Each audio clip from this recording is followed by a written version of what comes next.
अवधूत चिंतन श्री गुरुदेव दत्त श्री स्वामी समर्थ।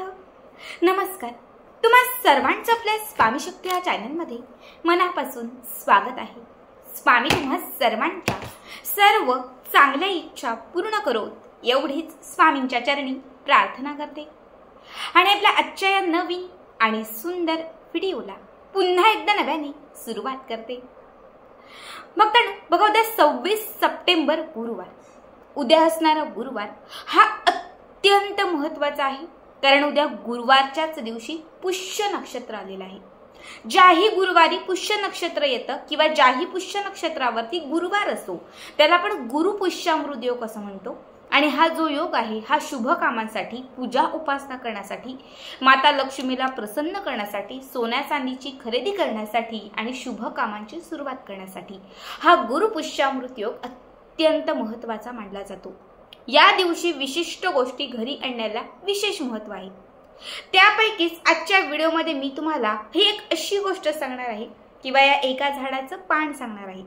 या झाडाचं पान उद्या गुरुपुष्यामृत योगाच्या दिवशी तुम्ही घरी आणलं, हे पान जर तुम्ही घरामध्ये स्थापन केलं, हे पान उद्या पुष्य नक्षत्रावरती तुम्ही जर घरामध्ये अभिमंत्रित केलं तर त्या पानासोबत तुमच्या घरात बरकत येईल, तुमच्या घराची भरभराट होईल। घरामध्ये असणारं 18-20 जे दारिद्र्य आहे हे दारिद्र्य नष्ट होईल।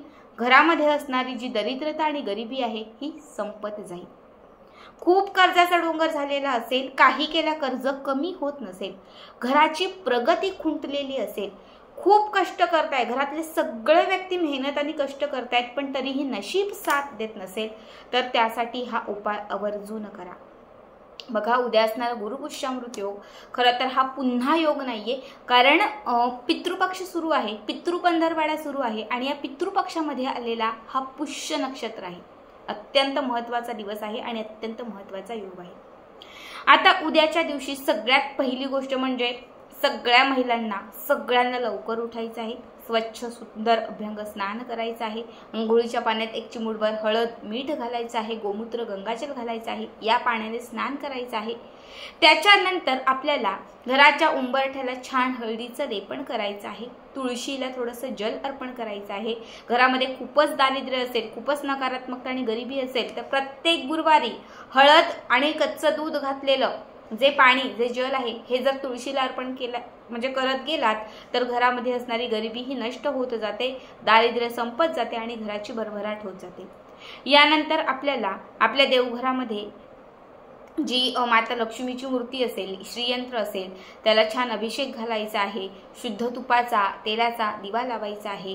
घरातील वातावरण पूर्ण सात्विक ठेवायचं आहे, त्यामुळे घरामध्ये थोडंसं गोमूत्र शिंपडायचं आहे, घरामध्ये धूप जाळायचं आहे, घरामध्ये अगरबत्त्या पेटवायच्या आहेत। म्हणजे जेवढं सुगंधी आणि पवित्र वातावरण तुम्हाला घरामध्ये ठेवता येईल ते सगळं काही करायचं आहे आणि त्याच्यानंतर आपल्याला हा उपाय करायचा आहे। या उपायासाठी तुम्हाला ज्या झाडाचं पान लागणार आहे, बघा उद्याच्या दिवशी आपल्याला पिंपळाच्या झाडाचं एक पान आपल्या घरात आणायचं आहे। पिंपळाचं झाड ज्यावरती माता लक्ष्मी आणि भगवान श्रीहरी विष्णूंचा वास असतो, तर या पितृपक्षामध्ये पिंपळाच्या झाडाचाच मान हा खूप मोठा असतो, कारण जे आपले पितर असतात, जे आपले पूर्वज असतात यांचा जो वास आहे तो देखील याच पिंपळाच्या झाडावरती असतो। पौराणिक कथेनुसार किंवा पौराणिक शास्त्रानुसार पिंपळाचं जे झाड आहे हे दैवी शक्तीने भरभरलेलं आहे। प्रत्येक शुभ कार्यामध्ये किंवा प्रत्येक गोष्टीमध्ये पिंपळाच्या झाडाची फांदी, पिंपळाच्या झाडाची पानं, तिची मुळं जी आहेत ती वापरली जातात। बघा या पिंपळाच्या झाडावरती माता लक्ष्मीचा वास असल्याने ज्या घराच्या समोर किंवा ज्या घराच्या अंगणामध्ये पिंपळाचं झाड असतं असं म्हटलं जातं की त्या घरामध्ये माता लक्ष्मीचा सहवास हा कायम वसलेला असतो। पिंपळाचं झाड हे अत्यंत शुभ मानलं जातं आणि म्हणूनच उद्याच्या दिवशी आपल्याला याच पिंपळाच्या झाडाचं एक पान आपल्या घरी आणायचं आहे। फक्त एकच पान आपल्या घरी आणा। अगदी तुम्ही हे पान आज तोडून आपल्या घरी आणलं तरीही चालेल किंवा उद्या सकाळी आजूबाजूला थोडंसं शोधा, तिथे जाऊन ते पिंपळ झाडाच्या जवळचा झाडाची थोडी माफी मागा की मी या कामासाठी या गोष्टीसाठी हे पान तोडत आहे, कारण कुठलंही पान तोडत असताना शास्त्र सांगतं की त्या झाडाची पहिली माफी मागायची असते आणि त्यानंतर त्या झाडाचं पान तोडायचं असतं। ठीक आहे. हे पान घरी आणल्यानंतर एका ताम्हणामध्ये किंवा एका प्लेटमध्ये ठेवायचं आहे. त्याच्यावरती थोडंसं दूध, थोडंसं पाणी घालायचं आहे. हे जे पान आहे हे स्वच्छ तुम्हाला धुवून घ्यायचं आहे. त्यानंतर एक लाल रंगाचं कापड घ्यायचं किंवा कुठलंही घ्या, काळं सोडून. त्या कापडाने हे जे पिंपळाचं पान आहे हे स्वच्छ छान पुसून घ्या.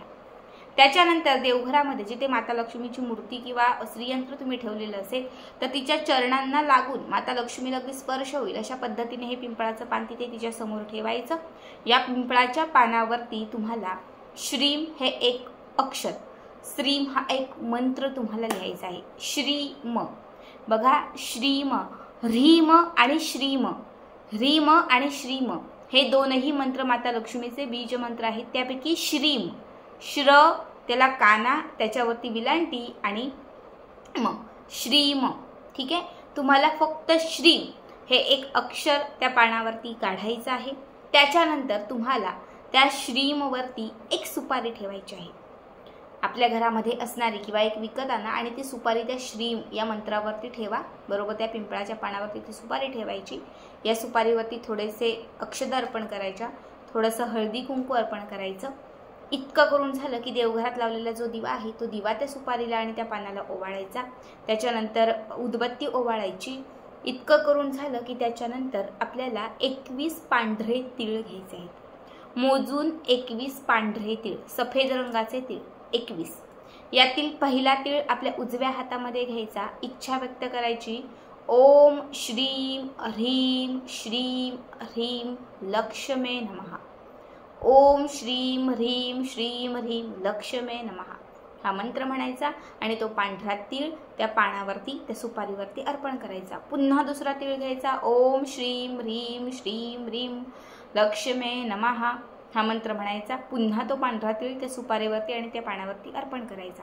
असे 21च्या 21ही तीळ तुम्हाला एक एक करत, अभिमंत्रित करत त्या पानावरती, त्या सुपारीवरती अर्पण करायचे आहेत. त्याच्यानंतर आपल्याला पूर्ण दिवसभर ही सुपारी आणि ते पिंपळाचं पान देवघरातच ठेवायचं आहे. पूर्ण दिवसभर. संध्याकाळी 6:30 7:30ची वेळ झाली की त्याच्यानंतर ते पान जे आहे ते पान तिथून उचलायचं. त्याच्यावरती सुपारी ठेवलेली, अक्षदा आणि जे तीळ टाकलेले आहेत हे सगळं त्या पानासकट उचलायचं. एक छोटी प्लेट घ्यायची किंवा एखादं कापड घ्यायचं लाल रंगाचं. त्या लाल रंगाच्या कापडावरती हे पान, सुपारी ते सगळं व्यवस्थित उचलून ठेवायचं. त्याच्या खाली प्लेट ठेवायची आणि आपल्या घराच्या आतमध्ये जी उत्तर दिशा असेल, जो उत्तर भाग असेल, त्या उत्तर भागामध्ये पूर्ण उद्या पुष्य नक्षत्रावरती पूर्ण रात्रभर ही सुपारी आणि ते पिंपळाचं पान रात्रभर आपल्या त्या उत्तर दिशेला ठेवून द्यायचं. कारण उत्तर दिशा ही धनाची दिशा आहे. उत्तर दिशा ही लक्ष्मीच्या आगमनाची दिशा आहे. उत्तर दिशा ही आपल्या घरात बरकत येण्याची दिशा आहे. त्यामुळे उत्तर दिशेला उद्या रात्रभर तुम्हाला हे पान ठेवायचं आहे. दुसऱ्या दिवशी म्हणजे शुक्रवारच्या दिवशी सकाळी उठलात, स्नान वगैरे सगळं झालं, सकाळची देवपूजा वगैरे आटपण घ्यायची आणि त्याच्यानंतर हे पिंपळाचं पान आणि त्याच्यासोबत ठेवलेली सुपारी, तीळ हे सगळं काही त्या प्लेटमधून उचलायचं. त्याच्यानंतर त्यामध्ये ठेवलेली जी सुपारी आहे ती उचलून आपण आपल्या तिजोरीत ठेवू शकतो किंवा आपण देवघरात पण ठेवली तरीही चालेल. मात्र त्याखाली ठेवलेलं जे पिंपळाचं पान आहे आणि त्याच्यावरती ठेवलेले हे अक्षदा आणि जे तीळ आहेत, हे ह्या तीनही गोष्टी ज्या आहेत ह्या घराच्या बाहेर जाऊन पिंपळ वृक्षाजवळ जायचं आणि पिंपळ वृक्षाच्या बुडाजवळ ह्या तीनही गोष्टी ठेवून द्यायच्या. अक्षदा, पिंपळाचं पान आणि त्याच्यावर अर्पण केलेले हे पांढरे तीळ, तीनही गोष्टी पिंपळ वृक्षाजवळच सोडायच्या. पिंपळ वृक्षाला प्रदक्षिणा घालायच्या, इच्छा व्यक्त करायच्या, धनप्राप्तीसाठी माता लक्ष्मीला प्रार्थना करायची आणि घरी निघून यायचं. हा उपाय फक्त गुरुपुष्यामृत योगाच्याच दिवशी करता येतो. शास्त्रात सांगितलेला उपाय तुम्हाला सांगितलेला आहे. अत्यंत प्रभावी उपाय आहे. धनवृद्धी होण्यासाठी खास उपाय आहे. उद्याच्या दिवशी जर या पद्धतीने तुम्ही हा उपाय केला नक्कीच धनात बरकत होईल. घरामध्ये धनाची ज्याला म्हणतो की धनाचा प्रवाह, धनाचा फ्लो जो आहे तो वाढत राहील आणि तुमच्या घरामध्ये नेहमीच धन, धान्य यांमध्ये बरकत राहील. अत्यंत साधा सोपा उपाय आहे. आवर्जून करा.